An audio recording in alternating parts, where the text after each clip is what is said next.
Assalamu alaikum everybody, and welcome back to the channel. For those of you who've been following our journey for a while, you know that we're an investment platform.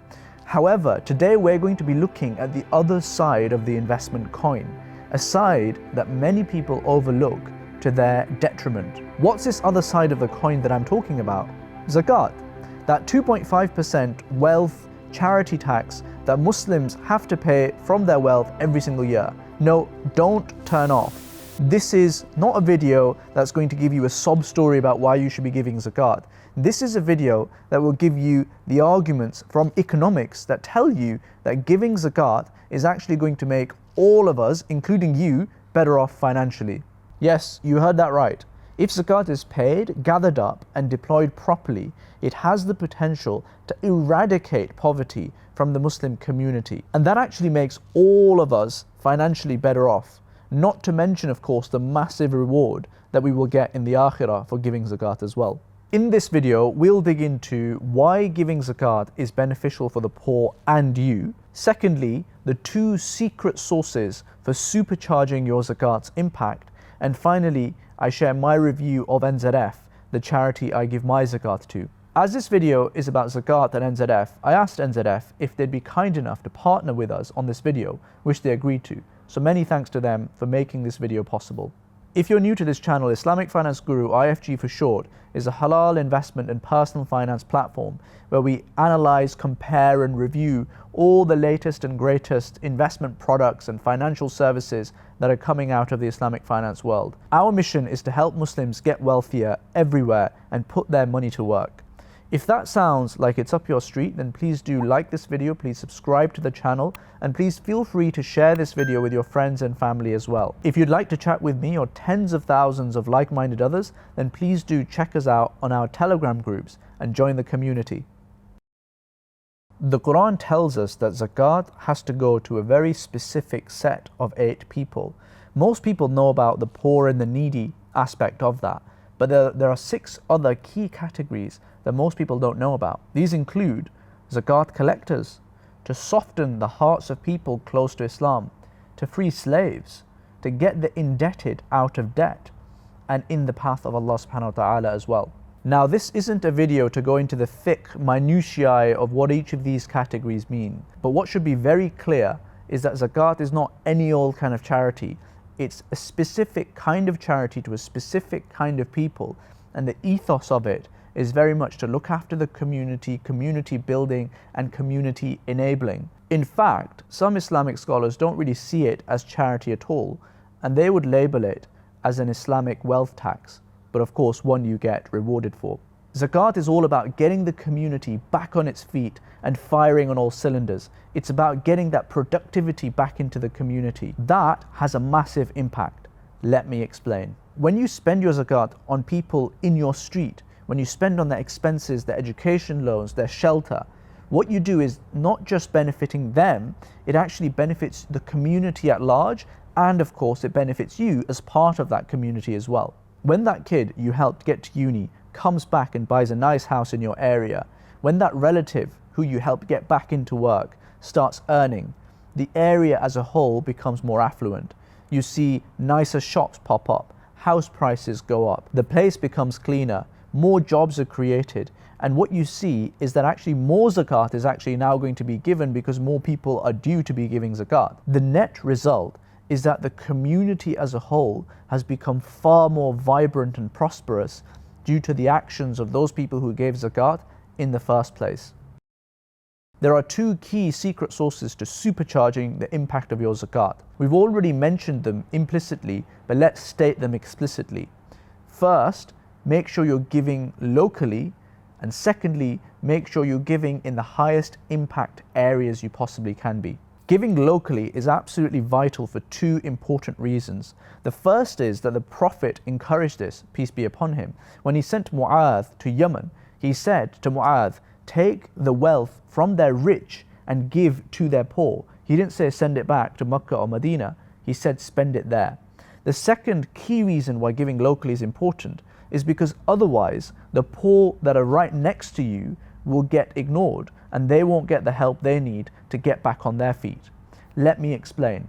Imagine you're sat in the middle of Tower Hamlets, one of the boroughs in London, one of the most deprived boroughs in all of the UK.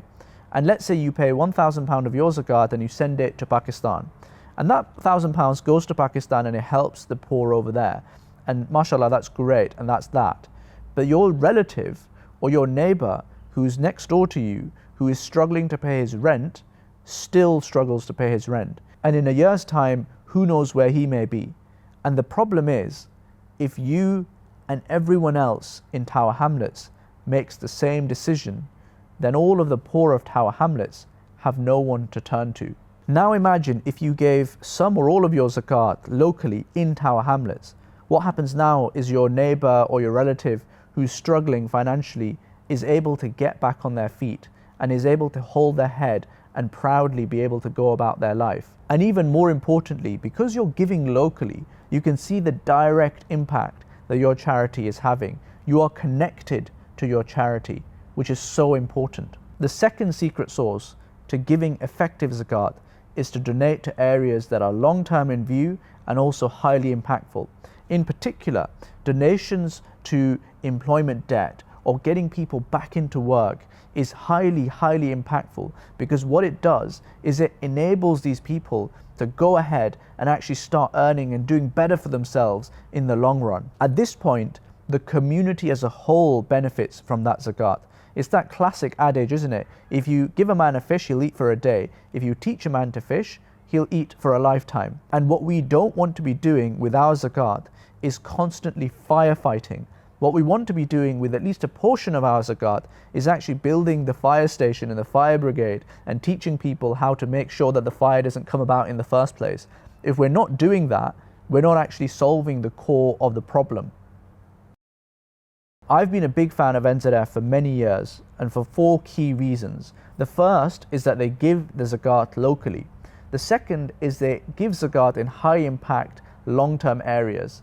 Thirdly, they are very transparent with what they do with the money. And finally, they actually give you the choice to decide where you're going to give your zakat. NZF are largely the charity responsible for putting giving in the UK back on the map. Before that, we as a community used to give hundreds of millions of pounds, but 99% of that would end up abroad. And now slowly that is changing, and it is incredibly needed.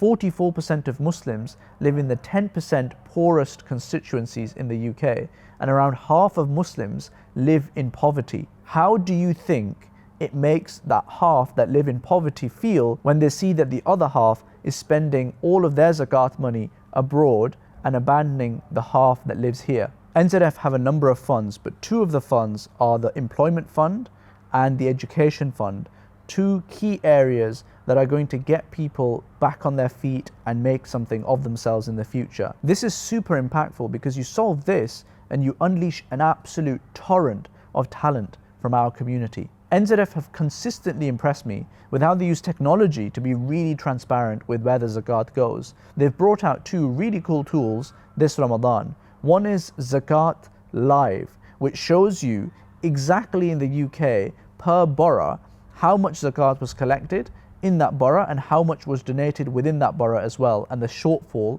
or not that there may be in each of those areas. The other really cool tool that they brought out is a zakat tracker. This matches you up with people within your community who need that zakat that you are giving, and then it updates you once that zakat has been donated to those people and what came of it. I'm not sure I've seen, in terms of transparency, anything better than what NZF are doing right now with these tools. Zakat is a very sensitive subject for many of us, and some of us will follow a madhab that dictates which areas you are allowed to give zakat to and which you are not. And NZF had a lot of feedback a few years ago about this very point, and they've taken on that feedback, and what they do now is they let you, the donor, decide exactly where your zakat money goes. I think that's the best way, right? You empower the donor to choose where their zakat goes. Zakat is a third pillar of our faith, something that we need to do as part of us being able to claim that we are Muslim, but often we don't necessarily give it the respect and thought that it deserves. Done well, zakat can literally eradicate poverty from the Muslim community, but done badly, it has nowhere near the same impact. NZF is a charity that is re-enlivening the true Zakat spirit, and it is a charity that I give my own Zakat money to every year, and I do encourage you to check them out as well when you give your Zakat. That's it for today, folks. If you have any thoughts or comments about the Zakat topics that we discussed in today's video, then I would love to hear from you in the comment section below. Until next time, Assalamu alaikum wa rahmatullahi wa barakatuh.